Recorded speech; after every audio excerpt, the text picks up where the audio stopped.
कहानी एक ऐसे सीरियल किलर की जिसका नाम गिनीज बुक ऑफ रिकॉर्ड में दर्ज है। इसके नाम पर 931 हत्या के आरोप थे। ये हत्या अपने साथ रखे पीले रुमाल से किया करता था। दुनिया में कई सारे सीरियल किलर के बारे में आपने सुना तो जरूर होगा, लेकिन एक ऐसा सीरियल किलर जिसका नाम गिनीज बुक ऑफ रिकॉर्ड में दर्ज है।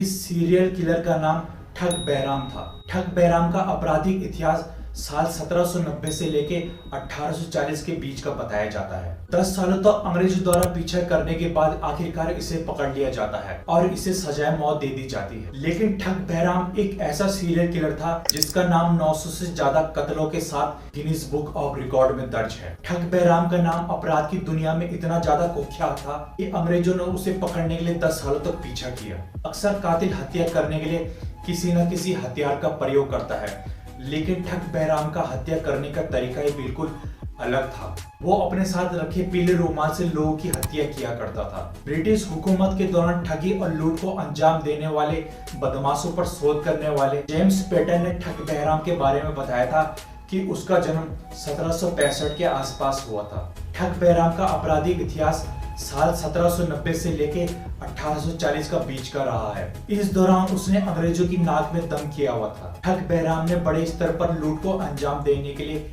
एक बड़ी सी गैंग बना ली थी, जिसमें तकरीबन 200 सदस्य थे। बहराम गैंग के सदस्य वारदात को अंजाम देने से पहले गीदड़ की आवाज निकालकर अपने साथियों को अलर्ट किया करते थे। फिर श्रद्धालुओं और सैलानियों के जत्थे में शामिल होकर उनके सामान को लूटकर उनकी हत्या किया करते थे। गिरोह के अलावा ठग बहराम अपने साथ रखे रुमाल का इस्तेमाल कर लोगों का गला घोंटकर उनकी हत्या किया करता था। वह लोगों को मारने के लिए एक विशेष तरीका अपनाता था। वह हमेशा अपने साथ एक पीला रुमाल रखता था जिसमें एक सिक्का रखा होता था। वह शिकार के गले में रुमाल का फंदा लगाता और उस सिक्के की मदद से लोगों का गला घोंटकर उनकी हत्या किया करता था। योजना के तहत गिरोह के लोग भेष बदलकर व्यापारियों के साथ, श्रद्धालुओं के जत्थे में और तीर्थयात्रियों के समूह में शामिल होकर उनका मर्डर किया करते थे।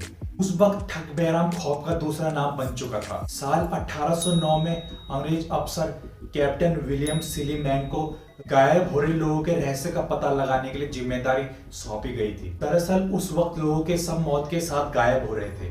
अंग्रेज हुकूमत भी काफी परेशान हो गई थी कि लोगों के सब कहां गायब हो रहे हैं। फाइनली 10 सालों की कड़ी मेहनत के बाद ठग बहराम को पकड़ लिया जाता है। कैप्टन विलियम सिलीमैन, जो कि उस वक्त ऑपरेशन को लीड कर रहे थे, उनकी जांच से खुलासा होता है कि ठग बहराम और उसके गिरोह के सदस्य ही इस वारदात को अंजाम देते थे। बहराम के गिरोह के सदस्य में तकरीबन 200 लोग थे। गिनीज बुक ऑफ रिकॉर्ड के अनुसार साल 1790 से लेके 1840 के बीच ठग बहराम के नाम 931 सीरियल किलिंग मामले दर्ज हैं, जो कि उस वक्त एक विश्व रिकॉर्ड था। और साल 1840 में ठग बहराम को सजाए मौत दे दी जाती है।